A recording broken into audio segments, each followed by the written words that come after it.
ನಮಸ್ಕಾರ ಸಾಮ್ರಾಟ್ ಟಿವಿ ವಿಶೇಷ ಕಾರ್ಯಕ್ರಮಕ್ಕೆ ಸ್ವಾಗತ. ನಾನು ಶ್ರೀರಕ್ಷಾ ಹಿರೇಮಠ. ಬಿಗ್ ಬಾಸ್ ಮನೆಯಲ್ಲಿ ದಿನಕ್ಕೊಂದು ಜಗಳ ಸರಿಸಾಮಾನ್ಯವಾಗಿರುತ್ತೆ.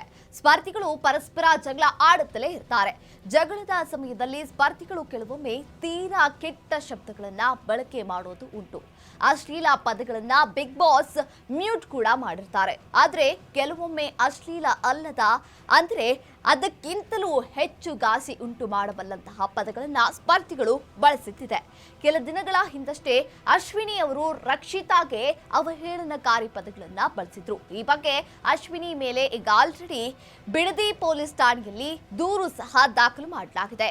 ಈಗ ಕಾಕ್ರೋಚ್ ಮೇಲೂ ಏನಾದ್ರೂ ದೂರು ದಾಖಲಾಗುತ್ತಾ ಎಂಬ ಶಂಕೆ ವ್ಯಕ್ತವಾಗ್ತಾ ಇದೆ.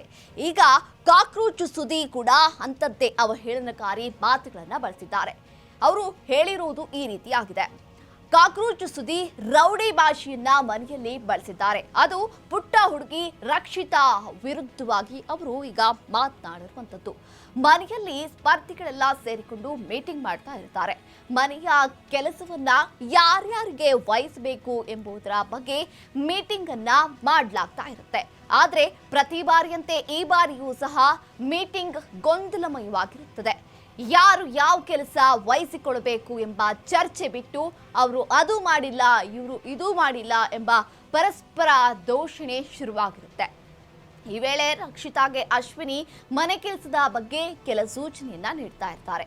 ಅದೇ ಸಮಯದಲ್ಲಿ ಕಾಕ್ರೋಚ್ ಸುದಿ ರಕ್ಷಿತಾನನ್ನ ಕರೆದಿರ್ತಾರೆ. ಆದ್ರೆ ರಕ್ಷಿತಾಗೆ ಮೋಸ್ಟ್ಲಿ ಅದು ಕೇಳ್ತಿರಲ್ವೋ ಏನೋ, 2-3 ಬಾರಿ ರಕ್ಷಿತಾ ಹೆಸರು ಕರೆದ್ರು ಸುದಿ ಅಲ್ಲಿ ಕರೀತಾ ಇದ್ರೂ ಕೂಡ ರಕ್ಷಿತಾ ತಿರುಗಿ ನೋಡಿರೋದಿಲ್ಲ.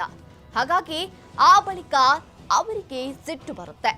ಇನ್ನು ಧ್ರುವಂತ್ ಅವರು ಬಂದು ಸುದಿಯನ್ನ ಅಲ್ಲಿಂದ ಕರೆದುಕೊಂಡು ಹೋಗ್ತಾರೆ. ಅವರ ಜೊತೆ ಬರುತ್ತಲೇ ಇವಳ್ಯಾರೋ ನಿನ್ನೆ ಮೊನ್ನೆ ಬಂದ ಸೆಡೆ ಎಂದು ರಕ್ಷಿತಾಳನ್ನ ಬೈಕೊಂಡು ಕಾಕ್ರೋಚ್ ಹೋಗ್ತಾರೆ. ಇದು ಅಲ್ಲಿದ್ದ ಸ್ಪರ್ಧಿಗಳಿಗೆ ಬೇಸರವನ್ನ ಉಂಟು ಮಾಡುತ್ತೆ. ಗಿಲ್ಲಿ ಜಾನ್ವಿ ಅವರುಗಳು ಇದನ್ನ ನೇರವಾಗಿ ವಿರೋಧಿಸಿದ್ರು. ಅದಾದ ಬಳಿಕವೂ ಸಹ ಕಾಕ್ರೋಚ್ ಸುದಿ ಚರ್ಚೆಯ ನಡುವೆ ನನ್ನನ್ನ ಯಾರಾದ್ರೂ ಏನಾದ್ರೂ ಕೇಳಿದ್ರೆ ನಾಲಿಗೆ ಸೀಳಿ ಬಿಡ್ತೀನಿ ಎಂದು ರೌಡಿಯಂತೆ ಬಿಹೇವ್ ಮಾಡಿದ್ದಾರೆ.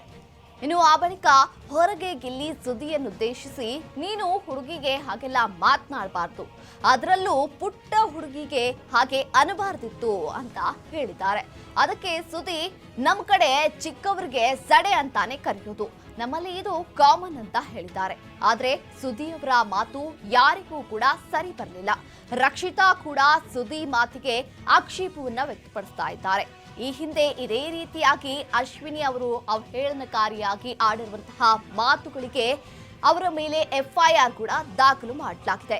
ಇದೀಗ ಸುದಿಯ ಮಾತುಗಳು ಕೂಡ ಅವಹೇಳನಕಾರಿಯಾಗಿದ್ದು ಇವರ ಮೇಲೂ ಕೇಸ್ ದಾಖಲಾಗುವಂತಹ ಶಂಕೆಗಳು ವ್ಯಕ್ತವಾಗ್ತಾ ಇದೆ. ಕಾತ್ ನೋಡೋಣ ಸುದ್ದಿ ಮೇಲೂ FIR ದಾಖಲಾಗುತ್ತಾ ಇಲ್ವಾ ಎಂಬುದನ್ನ.